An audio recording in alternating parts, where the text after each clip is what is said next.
There may be many human beings who may not be knowing or having a knowledge of the Quran or the Bible. So how can we decipher which of the two is right or who has copied from whom? The best test is the test of science. If we put these two scriptures to the test of science, we will know the difference of chalk and cheese. When we read superficially, we come to know that the Bible and the Quran are the same. But if we do a research or we analyze it, we come to know that the difference of chalk and cheese. When we read the Bible, it's mentioned in the first book of the Bible, book of Genesis, chapter number 1, that Almighty God, He created the heaven and the earth in 6 days. And these 6 days are 24 hours days, mentioned in the Bible. The Quran too speaks about the creation of the universe and says, Almighty God has created the heaven and the earth in 6 ayams. Ayam is plural of yom. One of the meaning of yom is a 24-hour day, but the other Arabic meaning of yom is a long period, an epoch.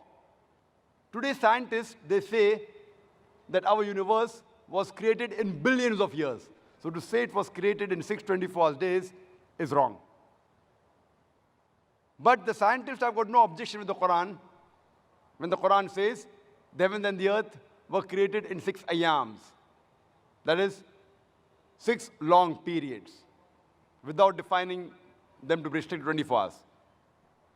Furthermore, it's mentioned in the Bible, in the first book of Genesis, chapter number 1, verse number 3 to 5, that Almighty God, He created the day and the night on the first day. And He created the light on the first day. It later says in Genesis chapter number 1, verse 14 to 19, the source of light, that is, the stars and the sun, they were created on the 4th day. Imagine, the effect is created on the first day, and the cause of the effect on the 4th day.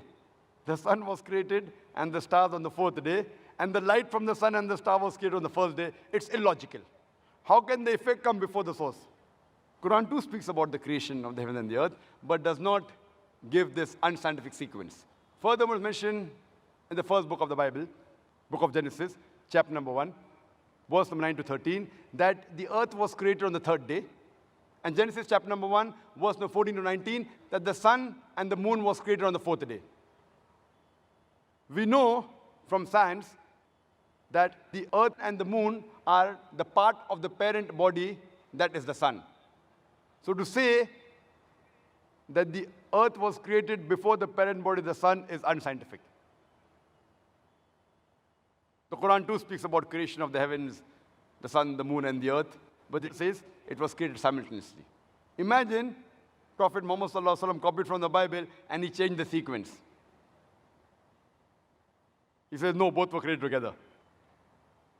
Bible further says, in the book of Genesis, chapter number 1, verse number 9 to 13, that Almighty God created the vegetables and the vegetations on the 3rd day. And Genesis chapter number 1, verse 14 to 19, He created the sun on the 4th day. Scientifically, it's not possible that the vegetation can survive without sunlight. It's totally unscientific. Furthermore, the Bible says in Genesis chapter number 1, verse number 16, that Almighty God created 2 great lights. The greater light, the sun, to rule the day, and the lesser light, the moon, to rule the night.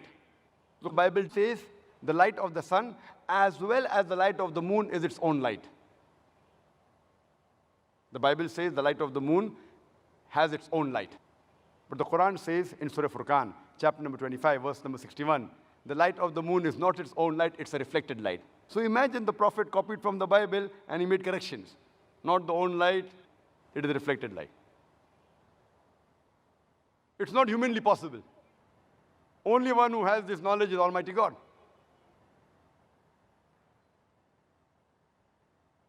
There are several examples. We can give a talk only on this. And I had a debate with Dr. William Campbell on the topic, the Quran and the Bible in the light of science. And there, I've mentioned many unscientific points mentioned in the Bible. Time does not permit me to go into details. There are various unscientific things mentioned in the Bible which is not mentioned in the Quran. For example, according to the Bible, Adam, peace be upon him, he came into existence about 5,800 years before. Science tells us that the human beings came into existence millions of years before. The Quran too speaks about Adam salam, but does not give a date. The Bible says in Genesis, chapter number 6, 7, as well as 8, about Noah and the flood. And it says that the full world was submerged underwater. At the time of Noah, that is approximately 21st, 22nd century BC. Quran too speaks about Noah salam, but it does not give it a date. It even speaks about the flood, but it says it was a localized flood. Only it flooded the ummah, the people of Noah salam, not the full world. Today, archaeological evidence shows us that the 11th dynasty of Egypt, as well as the 3rd dynasty of Babylon, they existed without interruption since the 21st, 22nd century BC.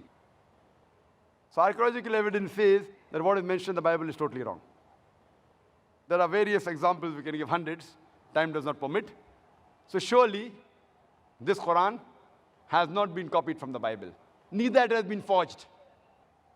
As mentioned in the Quran in Surah Sajda, chapter number 32, verse number 1 and 2. It says that, do they say he forged it? Nay, it is the truth from the Lord, so that he may give admonition to the people to whom no warner has come in the past. So surely, we can undoubtedly say that neither Prophet Muhammad, peace be upon the author of the Quran, neither did he copy or plagiarize or learn it from any other source.